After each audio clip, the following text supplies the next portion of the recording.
பகவத்கீதையில் 4வது சாப்டரில் 5வது ஸ்லோகம்.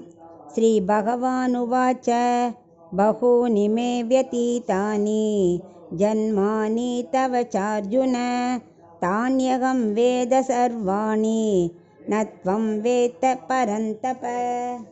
இப்போ அர்ஜுனன் கேள்வி கேட்டுருந்தார் இல்லையா, கண்ணா உன் அவதாரம் பொய்யா மெய்யா அப்படிலாம் கேள்வி கேட்டுருக்கான். நீ என்னை போல பிறவி எடுப்பியா? உனக்கு பல பிறவிகள் உண்டா? பாவம் தீண்டுமா? நிறைய சந்தேகங்கள் அவனுக்கு.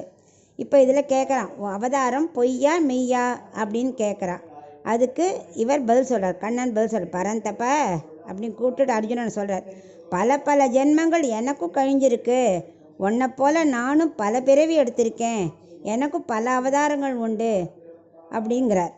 அது மட்டும் இல்லை, உனக்கு பல பிறவி முடிஞ்ச மாதிரி எனக்கும் முடிஞ்சிருக்கு. ஆனால் ஒரே ஒரு வித்தியாசம் என்னன்னா, எனக்கு என்னன்னா என்னோட ஜென்மாக்கள் எவ்வளோ அவதாரங்கள் எவ்வளோ கழிஞ்சிருக்கு, என்னெல்லாம் நடந்ததுங்கிறதும், உனக்கு எத்தனை ஜென்மம் நடந்திருக்கு, எவ்வளோவெல்லாம் நீ பண்ணியிருக்க அப்படிங்கிறத பற்றி நீ அறிஞ்சிக்க மாட்டேன். பட் எனக்கு எல்லாம் தெரியும், உனக்கு அது தெரியாது அப்படின்னு அவர். அதனால் என்னோட பிறவியும் உன்னை போல் உண்மை தான்.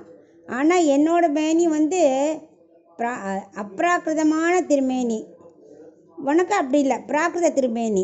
உனக்கு கர்மாவால் பிறவி, எனக்கு இஷ்டத்தினால பிறவி அப்படின்னு அவர் அவதார ரகசியத்தை மெல்ல சொல்கிறார். ஏன் இவர் அர்ஜுனனை எடுத்து கம்பேர் பண்ணி சொல்கிறாருன்னா, நமக்கு அர்ஜுனன் தெரியும், பகவானை அவதாரத்தில் பார்த்ததில்லை, எத்தனையோ அவதாரம் எடுத்திருக்காரு, அதெல்லாம் நமக்கு தெரியாது. அர்ஜுனன்னா இப்போ கண் முன்னாடி பார்க்குறாரு இல்லையா மக்கள்லாம்.